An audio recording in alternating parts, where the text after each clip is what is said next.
cedera abis operasi. Bisa ceritain dikit ya Kak, itu kenapa sakit apa dirimu sampai dioperasi? Iya, jadi sebenarnya mungkin kemarin sempat beberapa bulan yang lalu mungkin banyak teman-teman yang lihat aku di media itu, di medsos maksudnya menggunakan kursi roda gitu. Jadi sebenarnya kalau yang ngikutin aku, follower aku, sebenarnya aku ada cerita di situ bahwa tepatnya 26 Oktober waktu itu aku operasi.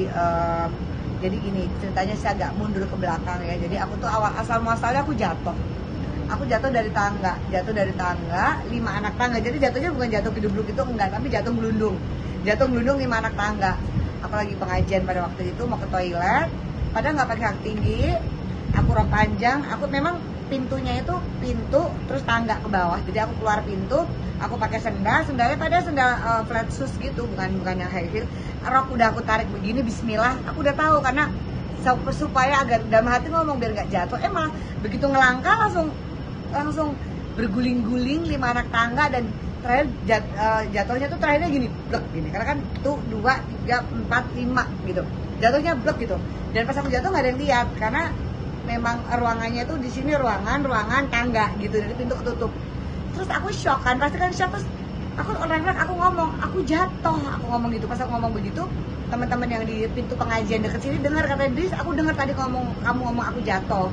Terus yang di sebelah sana pintu kebuka dikit, dia lari, ada apaan tuh, aku pakai baju merah ya, dari atas ke bawah kok jatuh, kayak aku bilang, ya Allah Mbak Edis, orang baru tahu aku jatuh, langsung lari, ada ngasih minum, lari segala macam, dan aku cek antara bingung dan sadar gitu langsung, maksudnya kita barusan karena cepet banget kejadiannya itu, cepet banget langsung jatuh, langsung jatuh, tiba-tiba blok gitu langsung kayak ya itu, atau bilang refleks, bilang karena nggak ada yang tahu, aku langsung ngomong aku jatuh gitu, orang baru lari terus. Tapi setelah itu aku nggak apa-apa. Setelah itu tuh malah yang sakit cuman tulang kering sebelah kiri gitu kan. Terus udah gitu dikasih minum dulu, duduk dulu, aku gerakin tangan kaki nggak apa-apa. Ya udah aku karena memang pengen ke toilet pada waktu itu, aku terus ke toilet. Dari situ nggak apa-apa gitu. Nah ketawanya itu karena kalau nggak salah tuh Juli. Nah awal Oktober aku dirawat di rumah sakit karena sakit mah gitu kan. Dan itu kembali ke cerita tadi, pas aku habis jatuh itu karena nggak tahu ada cedera dalam, aku tetap treadmill seminggu 3-4 kali, tetap treadmill, tetap olahraga, tetap aktivitas seperti biasa karena nggak tahu. Singkat cerita, awal Oktober aku dirawat karena sakit mah di rumah sakit. Nah karena waktu dirawat di rumah sakit, aku bed di rumah sakit itu kan bisa dinaik turunin tuh. Nah aku iseng, kayaknya kalau tidur kan di rumah kita kan lurus ya gitu kan, pas di rumah sakit kayaknya kalau bednya dinaikin enak kali. Nah di bagian lutut itu aku naikin, jadi aku tidur selama 2 hari di rumah sakit itu dalam kondisi lututku aku naikin. Nah mungkin karena kondisi lutut naik itu ternyata luka dalamnya tuh ngebuka. Nah hari kedua itu aku sakit di sini, bagian pahaku nih sakit, pegel paha gitu ya, kayak pegel aja, kayak pegel, makanya aku pengen dipijit. Jadi sebelah sini sakit banget gitu. Cuma karena memang kita nggak tahu, karena sakitnya sakit perut. Kiri, kanan karena nggak tahu.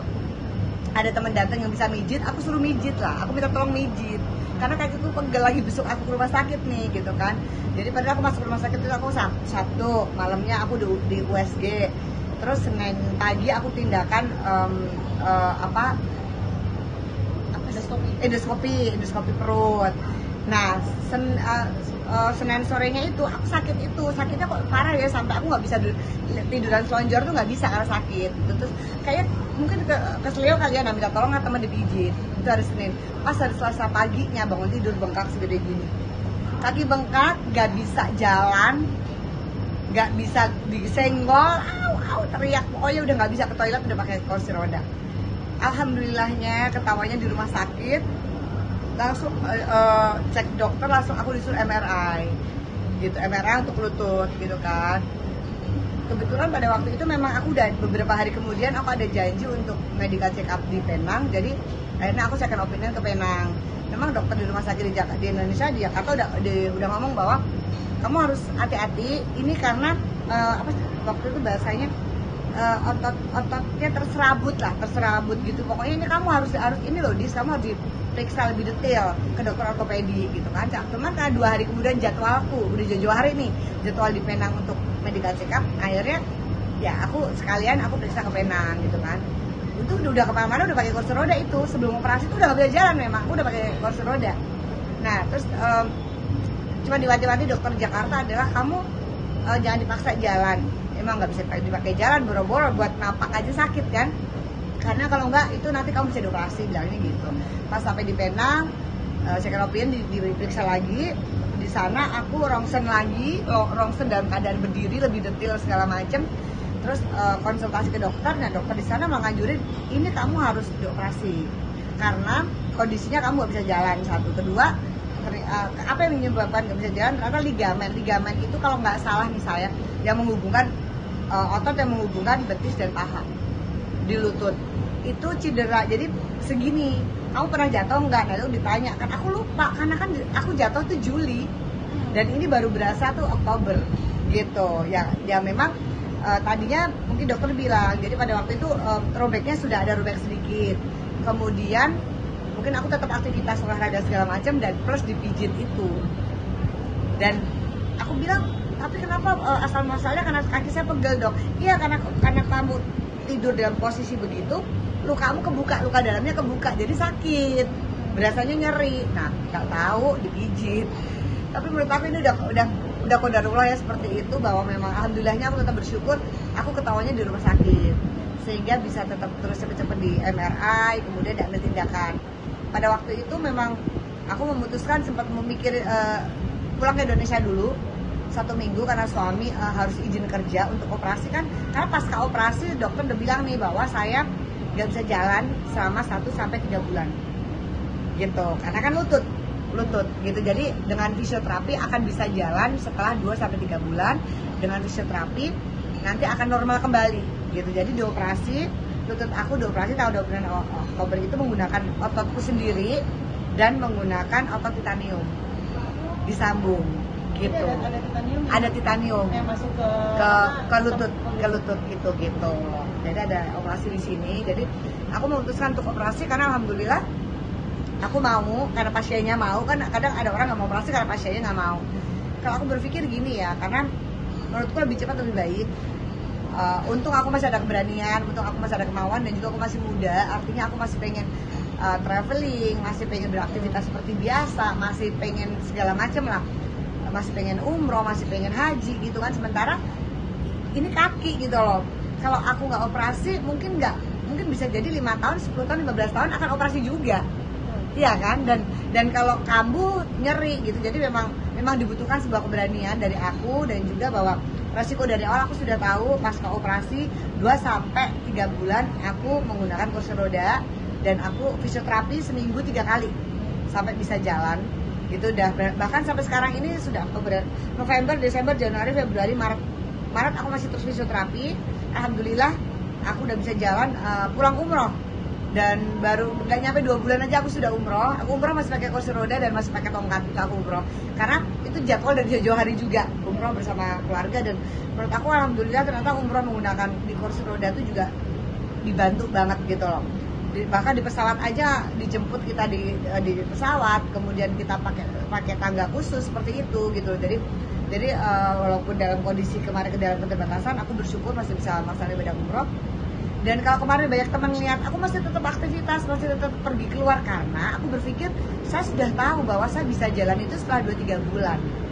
Dan selama itu masa saya harus berdiam diri di rumah gitu kan. Sementara alhamdulillah badan saya sehat walafiat, cuman saya belum bisa berjalan gitu. Jadi alhamdulillah saya tetap pergi kemana-mana menggunakan kursi roda, tetap pergi ke pengajian, tetap pergi umroh, tetap pergi ke acara-acara pesta ulang tahun, tetap pergi ke arisan seperti itu, karena memang itu menunggu waktu penyembuhan, dan juga itu healing supaya saya juga semangat ya, supaya semangat juga. Dan alhamdulillah memang nggak rasa. Kemarin pulang umroh awal Januari aku udah bisa ngelangkah ke kanan 3 langkah, ke kiri 3 langkah, terus pelan-pelan selama Januari itu aku belajar udah bisa jalan pelan-pelan, tadinya pakai tongkat. Terus kemudian awal Februari, selama Februari ke Maret memang aku memperlancar jalan. Kadang-kadang masih pakai tongkat kan, tapi full Maret ini aku udah enggak. Maret ini alhamdulillah aku udah berjalan tanpa menggunakan tongkat seperti itu. gitu. Dan juga tadinya tuh kalau jalan ke mall atau jalan kemana seperti itu tuh aku tuh biasanya menggunakan aku jalan kaki tapi tetap ada kursi roda seperti itu kan, karena kalau capek bisa duduk gitu. Tapi sekarang alhamdulillah udah tanpa menggunakan ada kursi roda, tanpa itu aku udah bisa jalan kayak gini gitu. Medis, tapi ada makanan atau yang harus tetap mengkonsumsi makanan yang nggak boleh, nggak takut berpengaruh sama Nggak ada sih, nggak ada. Dan dokter di sana itu aku dirawat, aku sehari sebelum operasi udah rawat, kemudian aku operasi. Jadi aku Rebo dirawat, Kamis operasi, Jumat, Sabtu pulang. Sabtu udah boleh keluar rumah sakit, tapi aku masih stay di sana 1 minggu untuk memastikan bahwa hasil operasinya baik-baik saja. Kemudian fisioterapi, kemudian dikasih pengantar pulang Jakarta fisioterapi. Suami sendiri sempet marah nggak ketika jatuh terus nggak hati-hati atau gimana? Enggak sih. Khawatirnya tinggi.